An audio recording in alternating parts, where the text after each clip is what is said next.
Gunjan, we did that small story all of those years back. I had the opportunity of flying a very limited sort of sortie with you around Udhampur with my camera person, Manvinder Gautam, I think. And, did you ever think that 2 decades later, the story and the experience that you were part of would end up being a Bollywood film?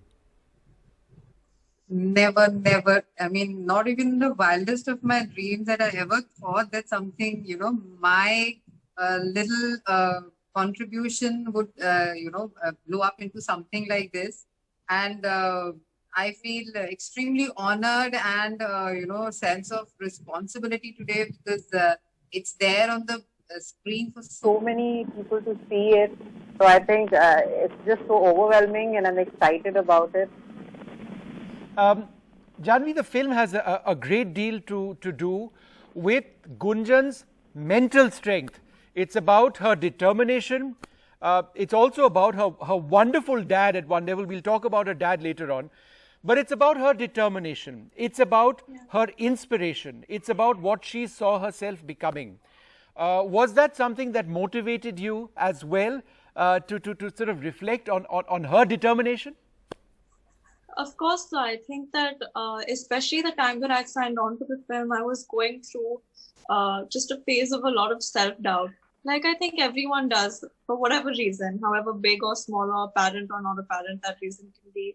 But through her, I realized that for someone who had so many obstacles and so many odds stacked up against her, her mindset was so focused on her self-belief and on her dream that in the end she achieved it. And that even though she had to constantly keep proving herself to get where she wanted to get, she let her work do the talking, and she used that to motivate her journey and to get better at what she does.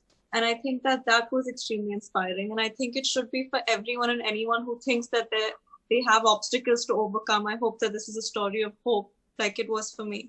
Yeah. Gunjan, what was, the mindset of people around you not being able to accept that here's a woman who was very much the equal in her responsibilities in what she did? How long did it take before, and the film shows this actually, but in your own life, how long did it take before this started changing in the formation that you were flying in? I think how I would like to address this question is that to begin with, I was very convinced and clear in my mind that the organization that is Indian Air Force is not what is against me or any women pilot, for that matter.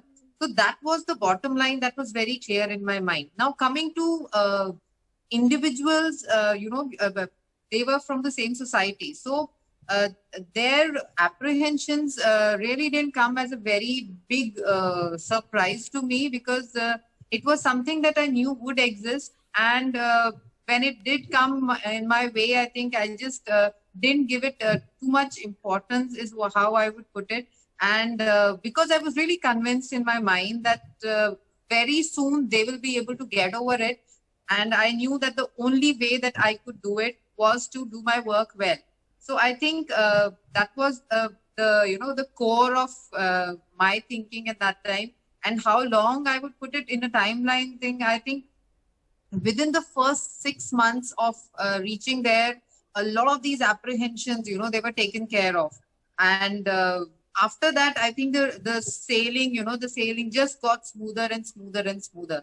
And on this way, I think, as my seniors who were there, my COs, my flight commanders, they all got over that those apprehensions, whichever they had. And then after that, I think I was given those opportunities, which was very, very crucial at that time, because those no matter how much of potential or skill I had, if those opportunities didn't come my way, I really couldn't have done much. So I'm extremely grateful those opportunities were given to me, and also that I was trained in all the operational roles so well by my superiors in the unit, the instructors who are there, that I could do and achieve whatever I could.